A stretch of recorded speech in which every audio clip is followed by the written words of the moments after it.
జాతీయ స్థాయి విద్య శిక్షణ కార్యక్రమాన్ని విజయవంతంగా పూర్తి చేసుకున్నాము. కంగ్రాచులేషన్స్. ఓకే, థ్యాంక్ యూ అనండి. అందరికీ ధన్యవాదాలు. మా ఈ కుటుంబంలో ఉన్న మీరు అందరూ సహకరించినందుకే నేను జాతీయ స్థాయిలోకి మరి వెళ్ళడం జరిగింది. మరీ ముఖ్యంగా ఈ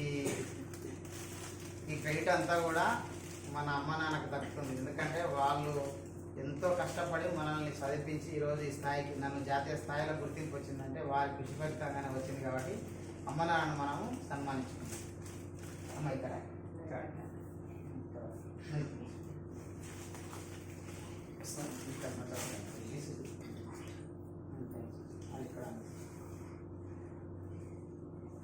క్లాస్ కొట్టండి అందరూ.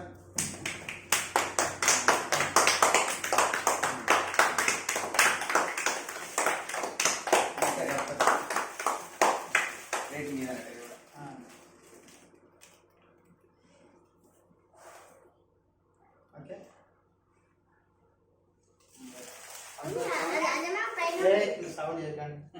అమ్మని చెప్పి మరి మనము గ్రామీణ ప్రాంతం అమరాబాద్ మండలంలో మాధవానిపల్లి నల్లమల్ల అటవీ ప్రాంతంలో చాలా మారుమూల ఉన్నటువంటి ప్రాంతం. దాదాపు నాకు 7వ తరగతి వచ్చాక కూడా మనకు కరెంటు కూడా లేని పరిస్థితి. ఒక రకంగా చెప్పాలంటే గుడిసె ఇల్లు. రోజు అమ్మ నాన్న పని చేస్తేనే మనకు ఫుడ్ ఆహారం. అట్లాంటి పరిస్థితి నుంచి వాళ్ళు ఎంతో కష్టపడి ఎన్నో అవమానాలు ఎదుర్కొని వారు చదువుకోకపోవడం వల్ల ఉన్న కష్టాలను తెలుసుకొని మన పిల్లలకు ఇలాంటి కష్టాలు రావద్దని చెప్పి మనల్ని గొప్పగా చదివించి వాళ్ళు ప్రయత్నం చేయడం, ఆ ప్రయత్నంలో మనం చదువుకొని బాబాసాహెబ్ అంబేద్కర్ గారు ఇచ్చినటువంటి రాజ్యాంగం ద్వారా వచ్చినటువంటి హక్కుల ద్వారా మనం రెసిడెన్షియల్లో చదువుకొని తద్వారా మరి ఉద్యోగం సాధించడం. ఇప్పుడు ఆ ఉద్యోగంలో కూడా జాతీయ స్థాయిలో మన స్కూల్లో పిల్లలకు నాణ్యమైన విద్య అందించడంలో భాగంగా జాతీయ స్థాయిలోకి ఎంపిక కావడం, మరి విజయవంతంగా పూర్తి చేసుకొని రావడం జరిగిందంటే దీని అంతటి కారణం అమ్మ నాన్న, దాంతోపాటు భౌతిక నా భార్య మరదలు. సో వాళ్ళు ఇచ్చినటువంటి సపోర్ట్ చాలా గొప్పది. దాని తర్వాత తమ్ముడు శంకరు, సరిత, అక్క, వీళ్ళంతా ఫ్యామిలీలో ఉన్నటువంటి ప్రతి ఒక్కరు చేసినటువంటి ఈ సపోర్ట్ వల్లనే ఇది సాధ్యమైంది. దాంతోపాటు నాకు ఉండేటువంటి కొలీగ్స్, తర్వాత నా శ్రేయభిలాషులు అందరూ కూడా సహకారం చేయడంతో మరి ఇది సాధ్యమైంది. ఒక్క నిమిషము అమ్మ నాన్న వాళ్ళకి ఎట్లా కష్టపడ్డారు, ఈరోజు ఒక జాతీయ స్థాయిలో వాళ్ళ కొడుకు వెళ్ళి అక్కడ మరి విజయవంతంగా పూర్తి చేసుకున్న సందర్భంగా సో వాళ్ళ యొక్క స్పందనను మనం తెలుసుకున్నాం. నువ్వు ఎన్నో కష్టాలు చూసినావు. సో చిన్నప్పటి నుంచి మనం పరిశీలిస్తే ఇప్పుడు నాన్నయ్య జీతం ఉన్నాడు, నువ్వు జీతం ఉన్నావు. నువ్వు చదువుకోవడం, నువ్వు ఇలాంటి పరిస్థితి మళ్ళీ నా కొడుకు జీతం చేయొద్దనే ఉద్దేశంతో మమ్మల్ని చదివించి చాలా కష్టపడ్డారు. ఒక్కసారి మీ స్పందన ఆయనకి ఏమనిపిస్తుంది ఒకసారి మాట్లాడు. మాట్లాడు బ్రహ్మ మాట్లాడుతుంది అంతకంటే ముందు గట్టిగా చెప్పాలి. మన దూరం ఉంది వినిపించాలి దాన్ని. నిజంగా కూడా అమ్మ కష్టాన్ని మనం ఒకసారి గుర్తు చేసుకుంటే అమ్మ చేయని కూలి లేదు, చేయని కష్టం లేదు. అమ్మ అడవికి పోయి పెరిమిష్టి గింజలు, నక్కెర గింజలు, తునికాకు ఇవన్నీ చేసి అక్కడ ఒక రాత్రి ఉండి అవి తీసుకొచ్చి అమ్మితే ఆ వచ్చిన 100-200 రూపాయలతోటి మమ్మల్ని హాస్టల్కి పంపించేది. సో అంత నిజంగా తల్లి తన పిల్లల బాగు కోసము ఇంత త్యాగం చేస్తుందని అమ్మ కష్టాన్ని చూస్తే అనిపిస్తుంది. సో అట్లాంటి తల్లులు ఉంటే నాలాంటి వాళ్ళు ఎంతోమంది తయారవుతారు. సో కాబట్టి తల్లిదండ్రులారా, మీరు మీ పిల్లల భవిష్యత్తు కోసం మీరు ఎన్ని త్యాగాలన్నా చేయండి, కానీ మీ పిల్లల్ని చదివించాలని సందర్భంగా మీకు తెలియజేస్తున్నాయి. సో ఇప్పుడు నాన్న మాట్లాడతారు. ఇవన్నిటికీ కారణం అంబేద్కర్. అంబేద్కర్ మనకి ఏంటంటే ఒక పెన్ను ఆయుధం. ఏ తీరు కొట్లాడినా నిన్ను అవతలోడు కించపరుస్తాడు, చిన్న చూపు చూస్తాడు. పెన్నుతో నీ ఎంత ఎదుగుతావో అంత నిన్ను అంత చూస్తారు. కాబట్టి మనకు ఆర్థికంగా ఎంత ఇబ్బందులు ఉన్నా ఇబ్బంది కాదు, మనం కష్టాలు మస్తు వస్తాయి. కానీ తల్లిదండ్రులు ముఖ్యం ఏముండాలంటే ఆ కొడుకును ఒక ఎదగదీయాలి అనేది ఉండాలి. కొడుకు కూడా అట్లా ఉండాలి. ఏదో నేను పోయి మా నాయన పైసలు ఇస్తాడు అనేది ఎన్నో పోయి ఎంజాయ్ చేస్తే మన బతుకులు ఏడ ఉంటాయంటే మళ్ళీ మా కొడుకు తండ్రి కన్నా ఎక్కిపోతాయి. తండ్రితో అంత కష్టపడతాడు కానీ తండ్రి కన్నా కొద్దిగా ఎదిగితే ఏముంటుందంటే నా కొడుకు ఎదుగుతాడు, నా మనవాడు ఎదుగుతాడు, ఇంకో మనవాడు ఎదుగుతాడు అనేది తృప్తి ఉంటుంది తండ్రికి. ఇవాళ ఇది చూస్తే ఎంత అంటే గద్దార్ది ఏ రాష్ట్రంలో చేసిండంటే అది చెప్పుకోదగ్గది. అది మన ఎందుకంటే అది నల్లమల్లలో కూడా మనం దానికి ఇంతో అంతో ఉండబట్టి అది ఉంటుంది. కాబట్టి నేను సంతోషపడుతున్నా. నా కడుపున పుట్టినందుకు నా రుణం తీరుస్తున్నాను. మీరు చేసిన కష్టం ఏదైతే ఉందో నిజంగా కూడా ఆ కష్టానికి నేనున్న స్థితిలో ఎంతో కొంత మీరు ఆనందం పొందుతారని నేను అనుకుంటున్నా. ఒక నిమిషం అక్క చెనకిష్ట అక్క, మా నాన్న వాళ్ళ అక్కకి ఏమనిపిస్తుందో ఒకసారి దగ్గరికి మాట్లాడు. ఎట్టే మాట్లాడు. నాకే ఫుల్ ఇండే కడుపు సంతోషం అయ్యింది. ఇంతకంటే ఎక్కువ ఇంకా ఏంటి లేదు. ఓకే మన పెద్దోళ్ళు ఏంటంటే మన తర్వాతి తరం వాళ్ళు ఎదుగుతుంటే చూసి వాళ్ళు ఆనందపడుతుంటారు. అట్లాంటి ఆనందం మరి అక్కకు కూడా ఉంది. సో ఇప్పుడు ముఖ్యంగా నేను ఈరోజు అమ్మ నాన్న నాకు జన్మనిచ్చి పెంచి పెద్ద చేసి ఒక ఉద్యోగం సాధించిన తర్వాత, మ్యారేజ్ చేసిన తర్వాత నేను చేసే వృత్తిలో నేను ఏదైతే కార్యక్రమాలు తీసుకుంటున్నో ప్రతి కార్యక్రమాల్లో నా వెంట ఉండి ఆమె లేకుంటే నేను లేనని చెప్పవచ్చు. అట్లా నాకు అన్ని రకాలుగా సహకారం అందించి ఈరోజు మీ ముందు నేను ఉన్నానంటే దాని వెనుక కారణం అమ్మ నాన్న తర్వాత నా భార్య భౌతిక. సో మేము కలిసి భారత్ విద్యా ఉద్యమం అని ఒక ఫౌండేషన్ కూడా స్థాపించి విద్యార్థులకు మోటివేషనల్ క్లాసెస్ ఇవ్వడము, తర్వాత విద్యార్థుల ఎడ్యుకేషన్ ద్వారానే ఈ సమాజంలో మార్పు సాధ్యమని మన మహనీయులు తథాగత బుద్ధుడు, పూలే, అంబేద్కర్, జ్యోతిరావు పూలే వీళ్ళందరూ చెప్పడం జరిగింది, భాగ్యరెడ్డి వర్మ. సో వారి వారసులుగా మనము ఈ సమాజంలో ముఖ్యంగా పేదలకు విద్యను అందించాలి. విద్యను అందిస్తేనే వాళ్ళు అన్ని సాధ్యం అవుతాయని చెప్పడం జరిగింది. కాబట్టి అందులో భాగంగా ఇటు పాఠశాలలో అటు విద్యా కార్యక్రమాలు చేస్తూ, కరోనాలో ఆన్లైన్ క్లాసులు చేస్తూ, గురుకుల క్లాసులు చేస్తూ, స్పోకెన్ ఇంగ్లీష్ చేస్తూ ఎన్నో కార్యక్రమాలు చేయడం జరుగుతుంది. దాంతోపాటు సమాజ చైతన్యం కోసం ఈ వ్యసనాలు దూరం కావాలని చెప్పేసి ఎన్నో కార్యక్రమాలు చేయడం జరుగుతుంది. ఇన్ని కార్యక్రమాల్లో కూడా మరి భౌతిక నా వెన్నంటుండి నన్ను ప్రోత్సహిస్తుంది. సో భౌతిక ఈ సందర్భంగా ప్రత్యేకంగా ధన్యవాదాలు తెలియజేసుకుంటూ ఆమె ఈ సందర్భంగా మాట్లాడాల్సిందిగా కోరుకుంటున్నాను.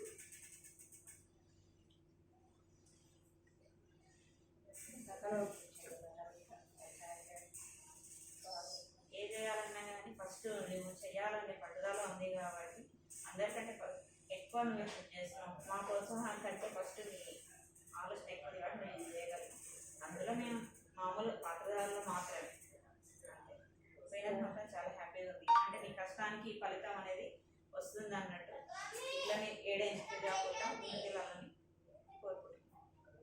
Okay, thank you. భవిష్యత్తులో కూడా నీ సపోర్ట్ ఇదే విధంగా ఉండాలని, కుటుంబం సపోర్ట్ కూడా ఇదే విధంగా కోరుతున్నా. ముఖ్యంగా నేను చేసే కార్యక్రమాలు ఏవైతే ఉన్నాయో వాటన్నిటిలో కూడా వాటిని చూస్తూ నేను కూడా ఇట్లా తయారు కావాలి అనే ఒక స్ఫూర్తితోటి టీచర్ ఉద్యోగంలోకి రావాలని ఎంతో ప్రయత్నం చేసి 2 మార్కులతో వ్యత్యాసంతో మా టీచర్ జాబు మిస్ అయిన సందర్భంలో మేమందరం కూడా చాలా బాధపడాం. ఖచ్చితంగా భవిష్యత్తులో టీచర్ అవుతాడనే నమ్మకం ఉంది. అన్న ఎట్లయితే చేస్తుండో అట్లే నేను కూడా చేయాలనే ఒక సంకల్పంతో ప్రయత్నం చేస్తుండో ఖచ్చితంగా మా అందరి సహాయ సహకారాలు ఉంటాయి. మా తమ్ముడు గాజుల శంకర్, మా తమ్ముడు ఇప్పుడు ఈ సందర్భాన్ని ఉద్దేశించి ఒక నిమిషం మాట్లాడాల్సింది.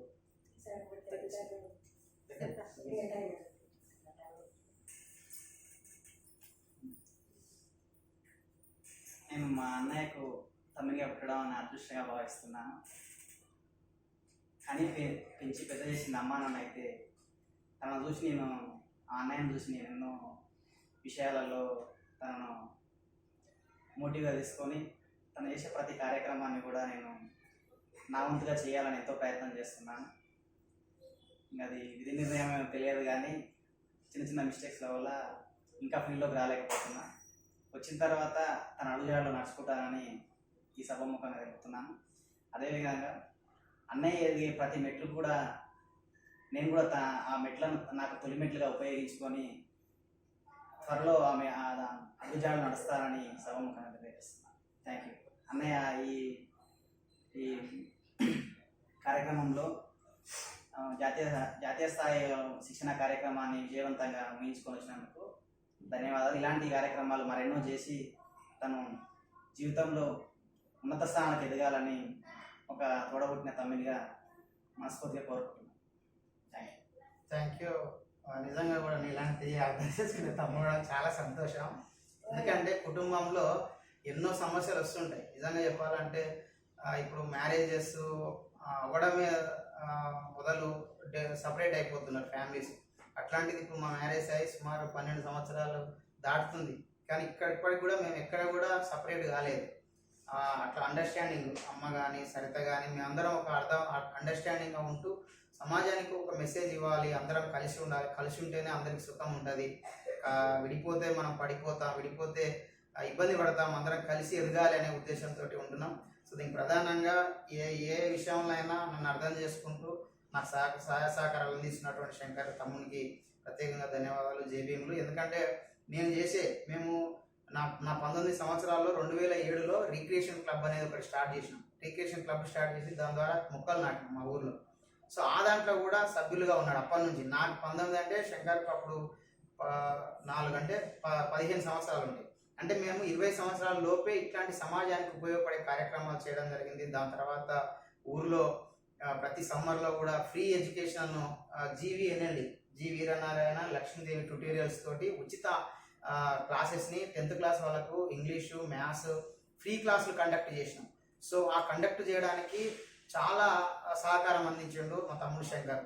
నేను ఏంటంటే ఒక వైట్ పేపర్ పైన మనం అడ్వర్టైజ్ రాసి ఇస్తే శంకర్ తర్వాత మన శంకర్ వాళ్ళ ఫ్రెండ్స్ వీళ్ళందరూ వెళ్ళి ఊర్లో మొత్తం పోయి స్తంభాలకు అతికించి వచ్చేది. సో వీళ్ళు ఎంతో కోఆపరేట్ చేశారు. రామస్వామి కానీ శంకర్ కానీ బాలరాజ్ కానీ కృష్ణ కానీ ఇట్లా ఎంతోమంది లింగం కానీ వీళ్ళంతా కూడా నాకు అప్పటి నుంచి కూడా సపోర్ట్ చేస్తున్నారు.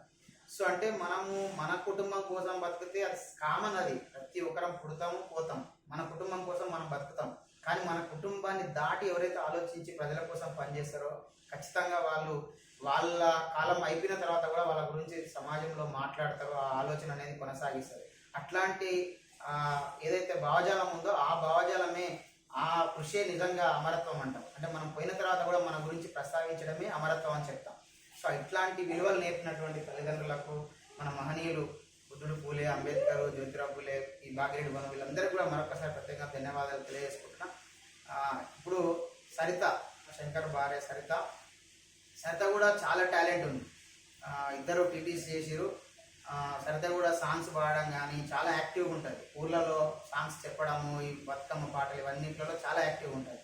సో ఆమె కూడా తన యొక్క టాలెంట్ని ఇంకా బయటికి రావాల్సినటువంటి అవసరం ఉంది. భవిష్యత్తులో అట్లాంటివి కూడా మరి వాళ్ళకి ఇష్టం ఉంటే ఖచ్చితంగా ముందుకు తీసుకెళ్లే ప్రయత్నం చేస్తాం. సో ఇప్పుడు ఈ సందర్భాన్ని ఉద్దేశించి సరితను ఒక నిమిషం మాట్లాడుతుందిగా ఓకే.